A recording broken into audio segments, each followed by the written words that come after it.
MediaTek CPU IC reballing.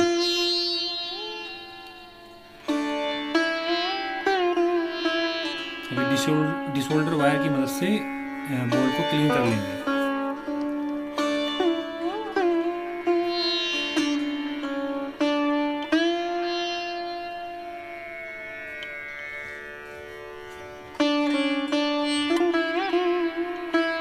Very simple, देखिए CPU board reballing हो चुकी है।